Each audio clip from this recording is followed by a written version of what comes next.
Começamos agora mais um programa Contra a Capa.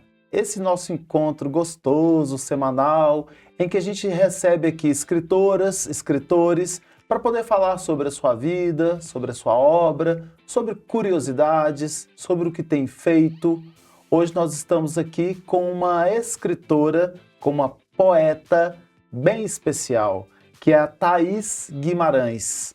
Thaís, eu sempre falo que as pessoas são especiais porque são de fato. Cada encontro que a gente tem aqui ao longo desses 2 anos, né, de programa, a cada encontro é um encontro especial, que é um encontro único, né? Nós podemos nos encontrar várias vezes, mas nunca será esse encontro, né? Então é por isso que a gente fala que é um encontro especial. Mas antes de apresentar a Thaís, é importante a gente falar para você onde que você pode nos ouvir ou nos assistir. Todas as quintas-feiras, às 19 horas, no portal do Jornal Hoje em Dia, há uma nova entrevista. Assim como também na quinta-feira, 19 horas, na TV Promove, que é o canal 12 da Claro TV. Você pode nos ouvir na rádio web, que fica lá um íconezinho no portal do Jornal Hoje em Dia, mas também temos a possibilidade de quem está aí em algumas cidades que tem rádio do grupo, também nos acompanhar. Então, para as pessoas que estão em Salinas, Alvorada FM e Difusora AM são as rádios que vocês podem nos acessar. A Rádio Gorutubana de Janaúba, a Rádio Cidade FM de Corinto e a Rádio Eldorado de Sete Lagoas. Ah, mas eu não consegui ouvir completa ou assistir completa a entrevista. Não tem problema, lá no YouTube, Jornal Hoje em Dia de BH, você pode pegar esta entrevista e as outras entrevistas feitas ao longo desses 2 anos de programa Contra a Capa. Bom, a gente está aqui com a Thaís Guimarães. A Thaís, ela é poeta, escritora para a infância e editora. Ela estreou na literatura em 1983 com um livro chamado Jogo de Cintura, que a gente vai falar dele já já, vai ser o primeiro que a gente vai falar. E 40 anos depois, ela publicou o livro Jogo de Facas. Nesse percurso, ela não ficou parada, de forma alguma. Ela publicou poemas em antologias, também em jornais, suplementos literários. Ela é vencedora do prêmio Off da Flip de 2019 e com a Poetisa. Ela trouxe a Poetisa pra gente aqui, ela vai explicar a história da Poetisa, que é muito linda também a história. E também autora de obras infantis como Bom Dia, Ana Maria, que é vencedor do Prêmio Jabuti de 1988, e Senhor Relógio, que eu adorei o título do livro. E tem outros mais, ela vai falar pra gente aqui. Mas pra gente começar essa nossa conversa, o que motivou a trazer a Thaís aqui foi que a Adriane Garcia tinha publicado, já foi entrevistada por a gente aqui, tinha publicado um lançamento conjunto que elas fizeram recentemente de uma obra que elas vêm trabalhando há 3 anos. Este lançamento a gente vai falar por último, porque eu quero pegar aqui a trajetória então da Thaís, tanto na poesia quanto na literatura infantil. Por isso, me conte aqui, Thaís. Você lançou, na década de 1980, um livro chamado Jogo de Cintura. 40 anos depois, você vem com um livro chamado Jogo de Facas. E aí eu te perguntei aqui, que engraçado, coincidência, né? Jogo e jogo, 40 anos depois. Foi coincidência? Na verdade, não foi, Flávio. Por quê? O Jogo de Cintura ele foi publicado em 1983 e a gente ainda estava com aquele rescaldo todo da ditadura no país. Ainda eram anos muito difíceis. E a resistência, naquele momento, ela se dava por diversas formas. A poesia era a minha arma de luta. Então, intitular esse livro de Jogo de Cintura naquele momento também foi manifestar uma forma de resistir. Um livro lançado de forma independente, vendido nos bares, que chegou à 2ª edição, né? E o Jogo de Facas, ele foi lançado em 2017, aí já vem de uma trajetória de muitos anos, de um percurso todo de escrita, em que eu assumo o meu DNA nordestino, porque eu sou cearense. Ah, é mesmo? Sou cearense. Você é mineira de adoção? Fui criada aqui em Belo Horizonte, né? Vivi a minha vida inteira aqui. Então eu falo assim, que eu sou uma mineira nascida no Ceará. Mas o meu sangue nordestino, né, continua também firme. E aí, quando eu lanço o Jogo de Facas, eu já venho trazendo também essa coisa um pouco do sertão, no sentido da secura. E aí eu reverencio aqui o meu mestre, João Cabral de Melo Neto, né? Porque eu adoto a faca cabralina nos meus poemas, o corte do verso, o corte seco.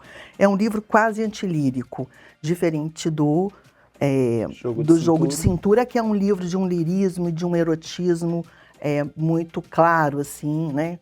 E esse não, esse já é um livro que eu considero ele antilírico nesse sentido, porque o verso é seco, o corte é seco, essa faca cabralina mesmo.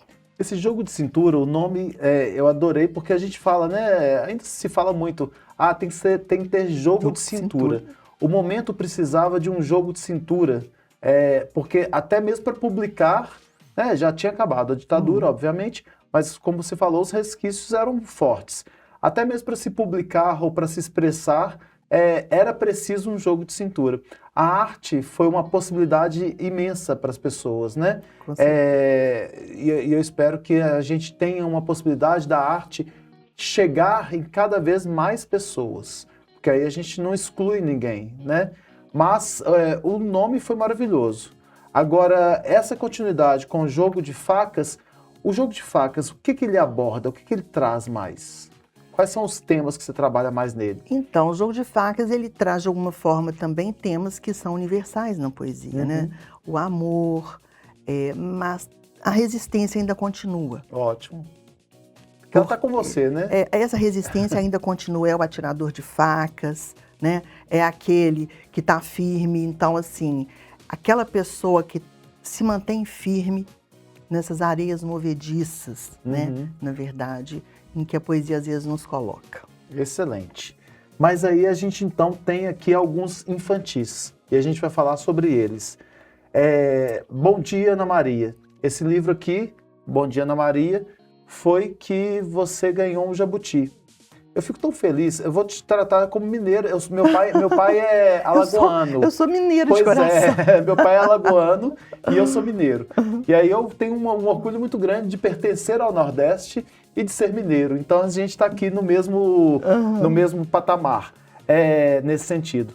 E aí eu fico tão orgulhoso, bairrista que sou, de ter uma pessoa, e a gente tem outros também, mineiros, né?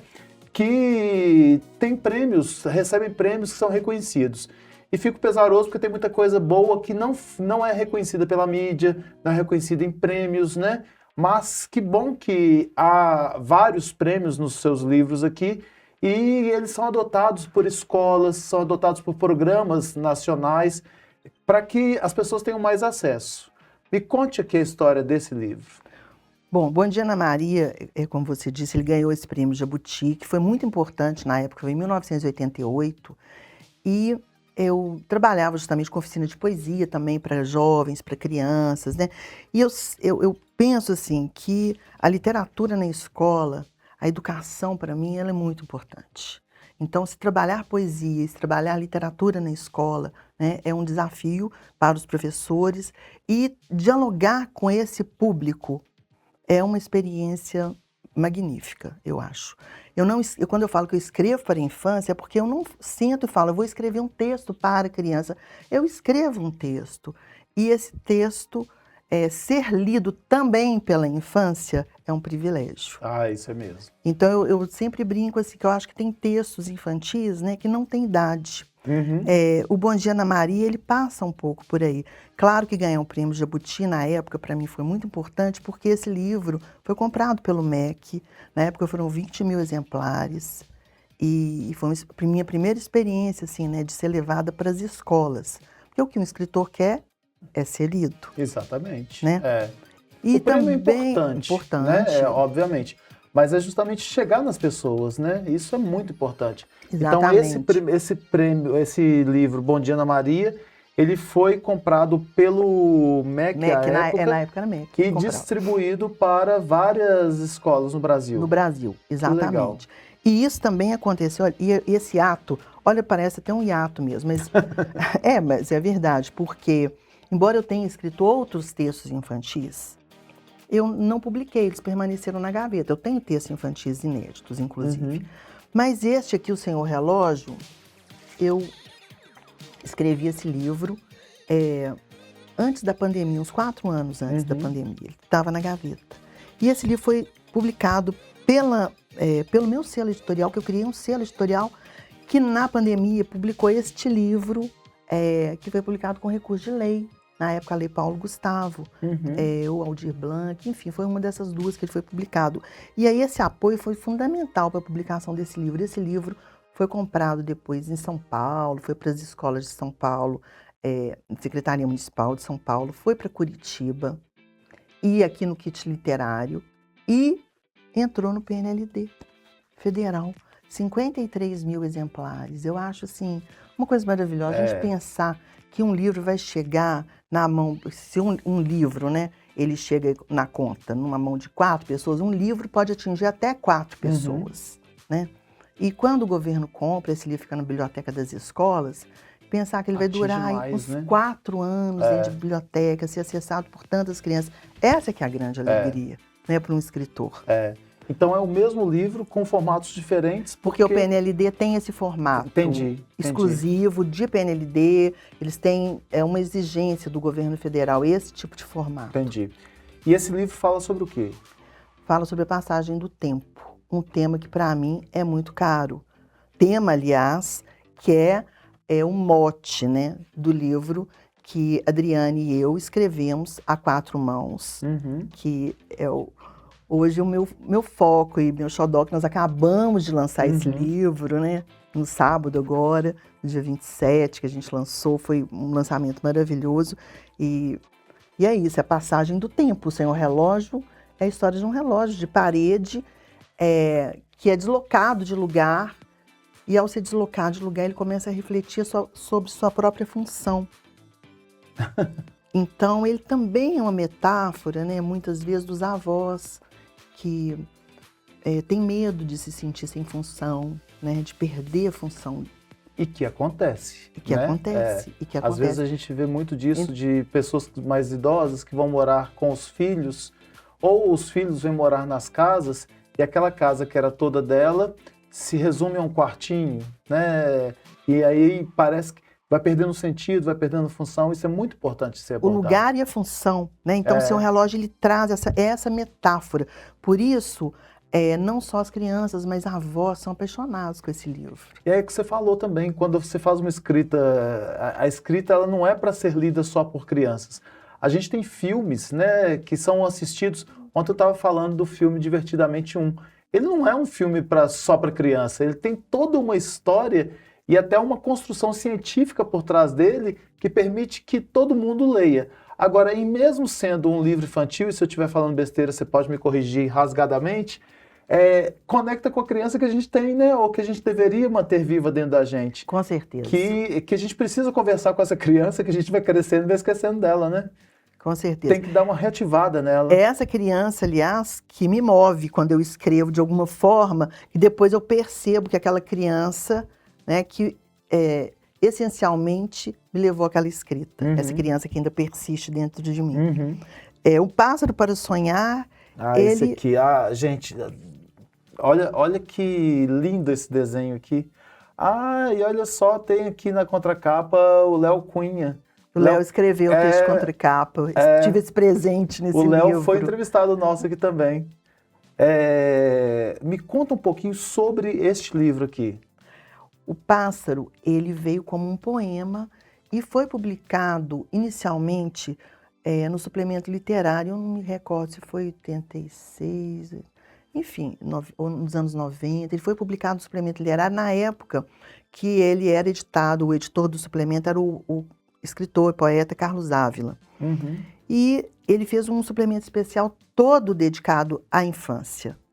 E esse meu texto ganhou uma página central com uma diagramação do Guilherme Mansur, falecido tipógrafo e poeta aqui mineiro, e ficou na gaveta o texto.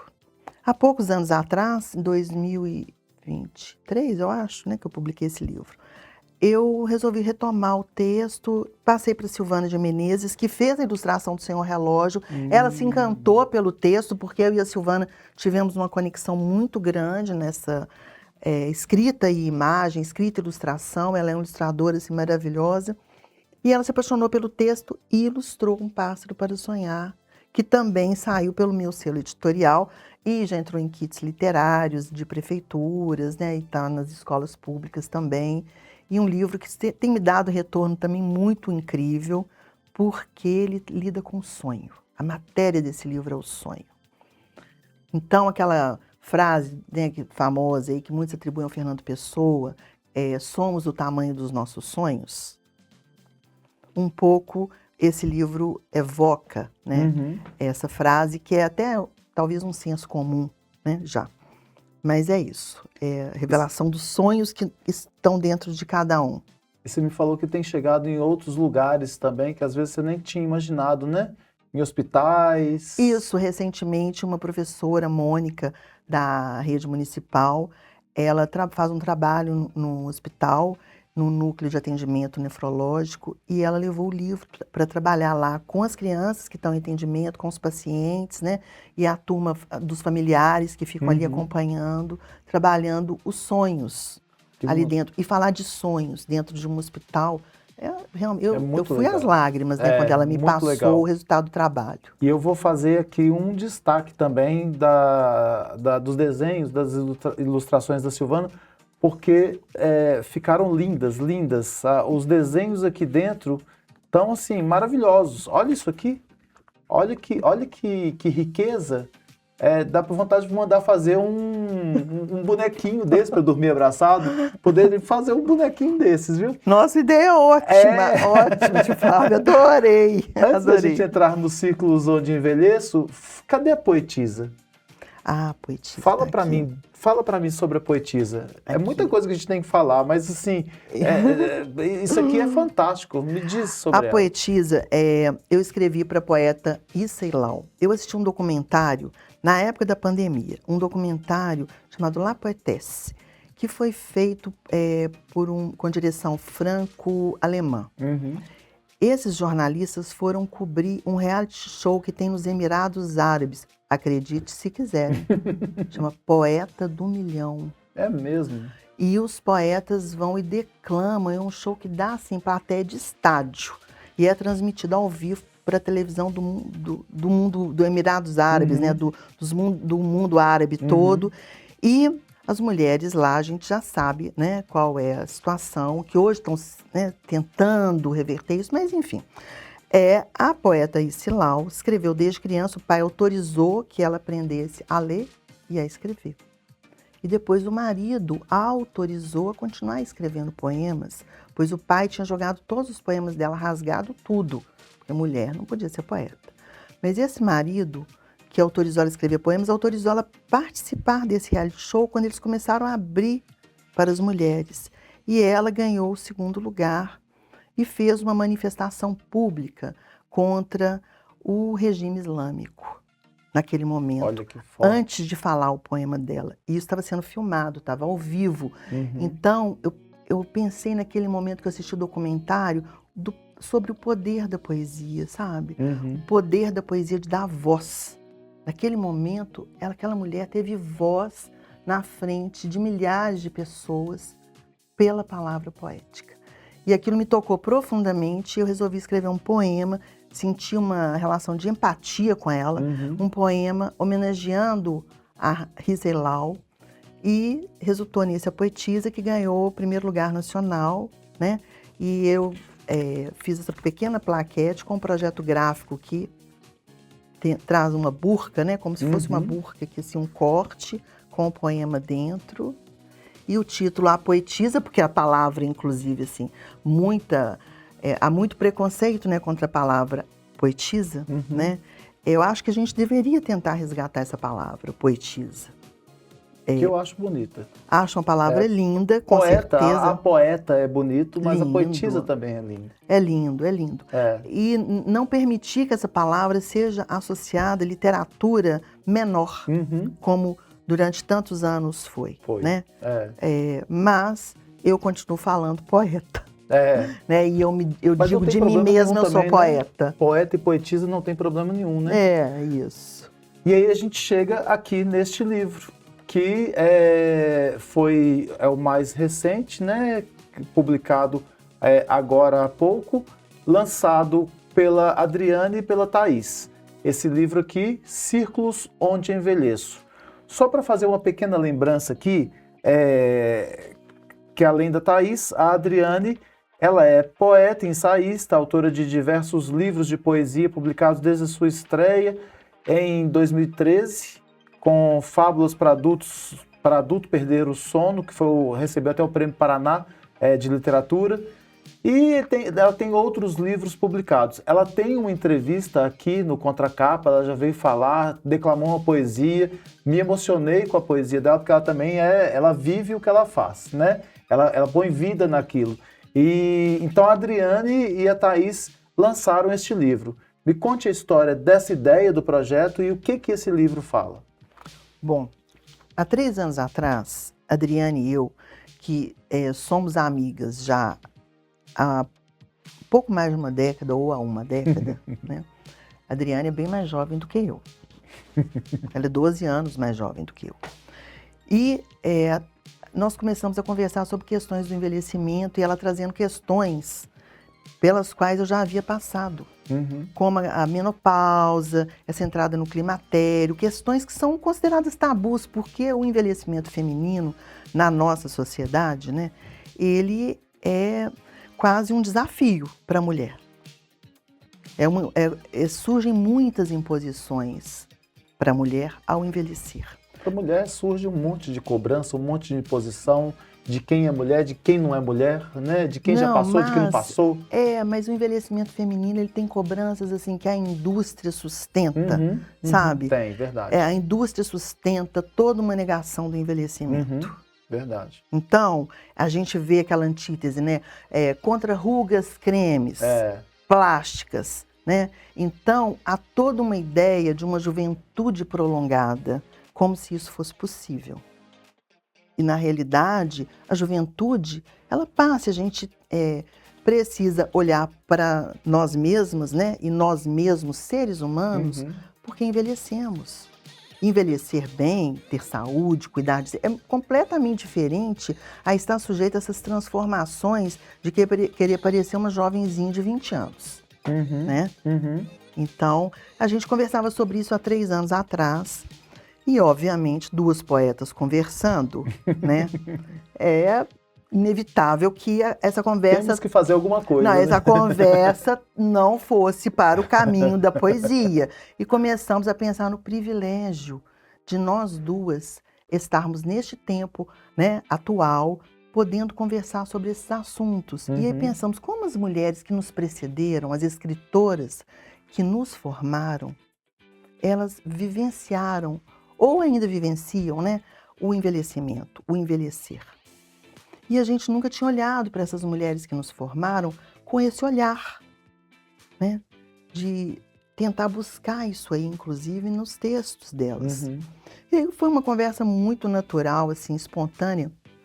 Se você fosse dialogar, com quem você dialogaria? E a Adriane falava um nome, e assim fomos, né? E cada hora uma falava um nome e chegamos a 10 nomes iniciais. E escrevemos os poemas Então, em vocês foram diálogo. escrevendo os poemas como se estivesse conversando com a pessoa? Não. Então, nós escrevemos os poemas assim, cada uma seguiu procedimentos, né, individuais, porque os poemas são individuais, mas a gente manteve diálogo o tempo todo. Então, nós revisitamos as obras dessas autoras, porque as escolhas foram escolhas afetivas. Foram escolhas que a gente fez a partir da memória imediata. Não foi assim, vamos pesquisar sobre quem você escreveria, sobre quem eu escreveria, ou para quem, né? Com quem você quer dialogar. Não teve isso. Foi uma coisa natural. Aquele nome vinha na lembrança imediata. Então, a Adriane falava Cecília Meirelles, eu, Henriqueta Lisboa, e assim foi, né? Mesmo que uma tenha falado um nome que naquele momento pudesse estar na ponta da língua da outra, a outra colhia, porque se sentia representada. Então, foi uma atitude simples e natural que isso garantiu que esse projeto fosse muito bem sucedido. Mas aí vocês pensaram em 10. Não, nós primeiro escrevemos 10. Aí vimos que a coisa estava tomando um corpo, e que tinha força, e que tinha fôlego, sabe? Que a gente entrou de cabeça mesmo nessa releitura das obras daquelas mulheres. E aí avançamos. Conseguimos chegar até 26 poemas. E nesse momento, que o livro estava com 26 escritoras já, nós organizamos, decidimos que a organização ia ser por ordem cronológica, porque a gente percebeu que ali tinha uma arquitetura. Então, as escritoras aqui, elas entraram em ordem cronológica, mas naquele momento a gente resolveu participar do Prêmio Cidade de Belo Horizonte. O livro estava inacabado, nós estávamos ainda refinando os poemas, trabalhando, porque, obviamente, escrita de um poema é uma coisa que exige muito, né? E ainda primeiro tem uma pesquisa sobre o estilo daquela pessoa, uma releitura, né? Porque nós não fizemos uma pesquisa, não. acadêmica, né? No sentido, mas teve uma pesquisa sim, com certeza porque teve. Porque aí você né? vai lembrar do estilo de escrita daquela pessoa. Não só do estilo, mas a gente também leu a vida, a obra. Então, pegou a vida, a obra e questões daquelas escritoras. Posicionamentos. Né? Posicionamentos, exatamente.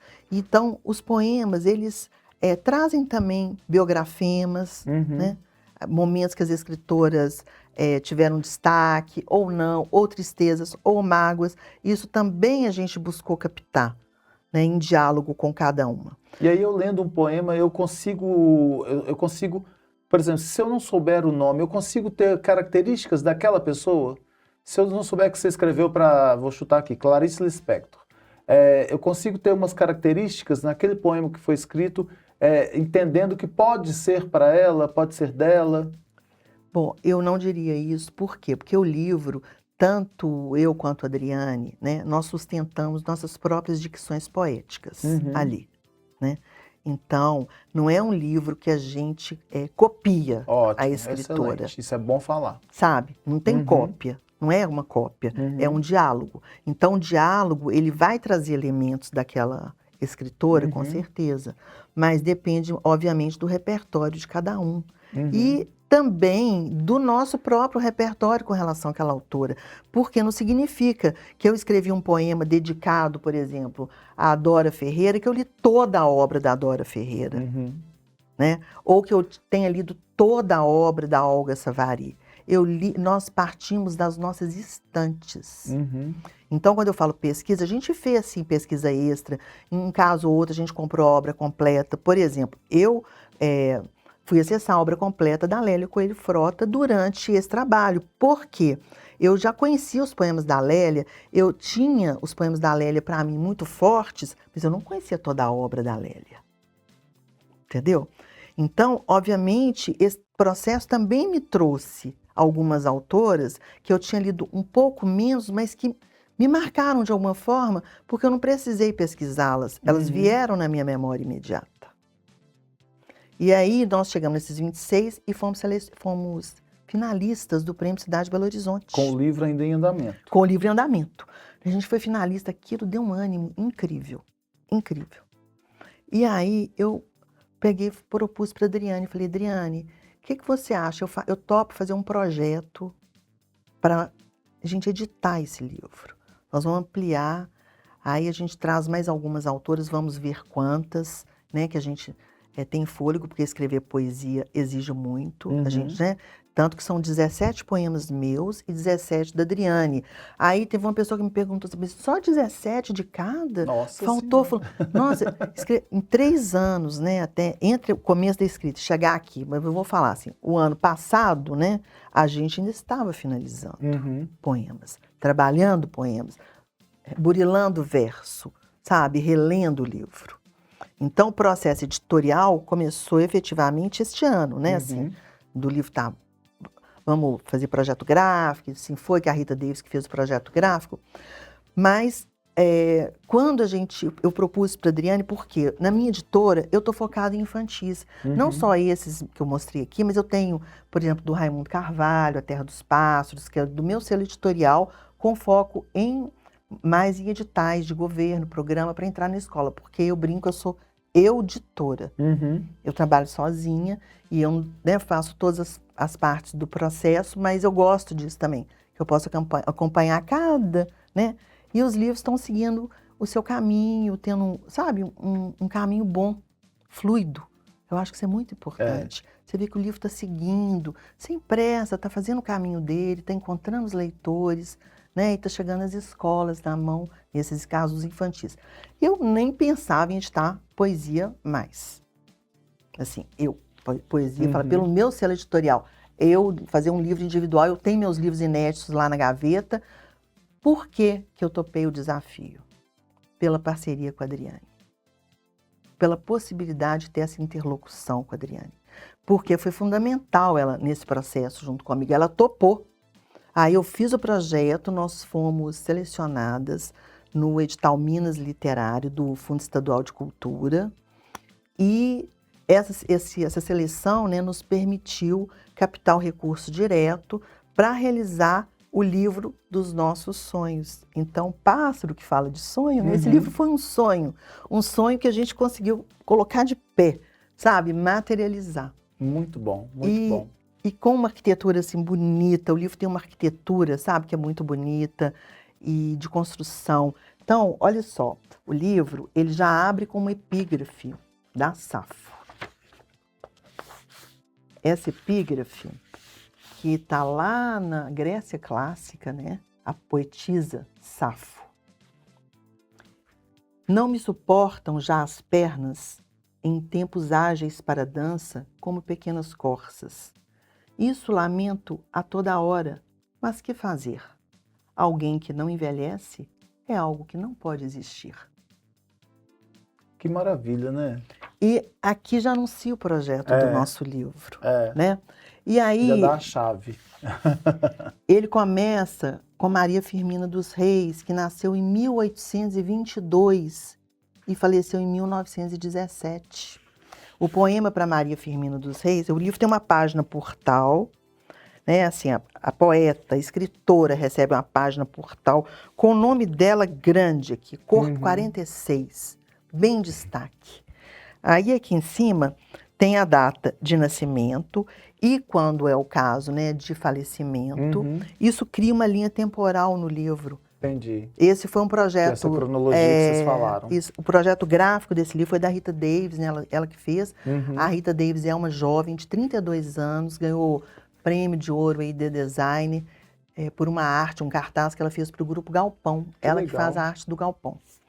Aí no verso entra o nome da autora, no caso, o poema para Maria Firmina foi escrito pela Adriane Garcia. Aqui entra o poema. Legal. Aí o segundo poema, Narcisa Amália. A Narcisa nasceu em 1852 e faleceu em 1924. É o nome dela grande.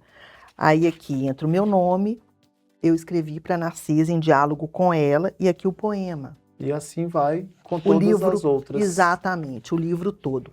E ao final, tem um pós-fácil da Constância Lima Duarte, que é uma ensaísta que estuda literatura feminina, é uma crítica da literatura feminista, e ela aceitou o convite para escrever esse pós-fácil e fez uma leitura desse livro que não tinha nos ocorrido, né, assim, obviamente, no projeto do livro e nem no processo da escrita.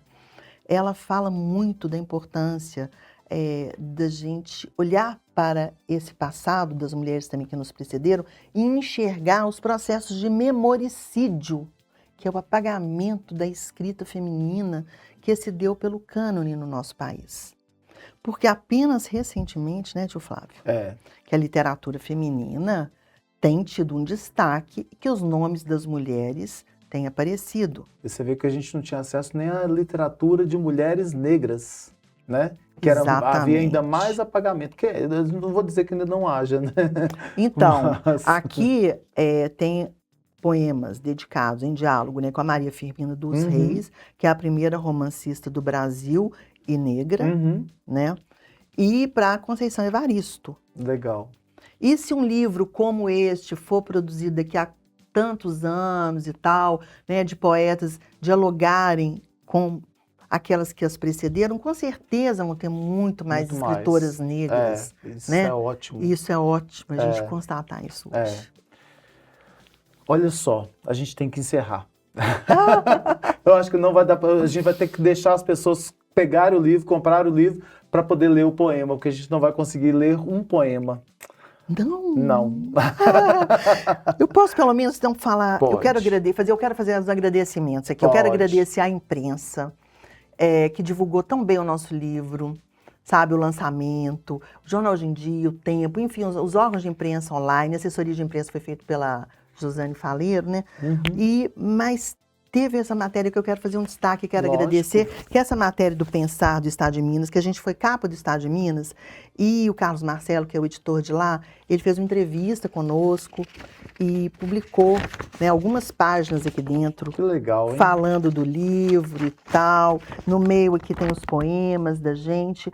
Eu quero destacar essa importância desse registro impresso, sabe, tio Flávio? Isso é muito bom. Porque a gente não sabe como é que vão estar as tecnologias, né, no futuro. O impresso está aí. Que a imprensa continue dando espaço para a arte, para a literatura, para a poesia. A gente precisa disso. Thaís, obrigado. Você é fantástica. Você é uma nordestina mineira fantástica. Agradeço muito. E quando você falou das conversas entre você e a Adriana, eu falei, gente do céu, deve ser um café, um bate-papo maravilhoso. Porque ela também é gente, né? É humana demais. Então, vocês duas juntas casam com muitas ideias e vai ser um prazer muito grande para as pessoas receberem um livro como esse, que é Os Círculos Onde Envelheço. Então, obrigado pela sua participação aqui. Eu que agradeço, tio Flávio, e é isso mesmo. Eu e a Adriane, a gente escreveu esse livro a partir de uma grande amizade literária, de uma sintonia, de um respeito mútuo gigante, e fazer um trabalho coletivo que dura 3 anos e está aí firme com ele, isso também é admirável, porque as mulheres unidas, elas são mais fortes também, né? Para mim, elas são fortes demais. E eu quero agradecer. Ser. Quero agradecer demais a oportunidade para a gente, né? Por a gente estar aqui juntos, aqui nesse momento, essa interlocução e tendo a oportunidade de estar falando sobre esse livro, que é hoje um xodozinho mesmo. Maravilha. A Adriane não pôde vir, ela que pediu a Thaís para que viesse sozinha, para a gente não precisar remarcar. Então agradeço também a Adriane, que está presente aqui também. Pessoal, nós ficamos por aqui, nos encontramos num novo programa. Até lá!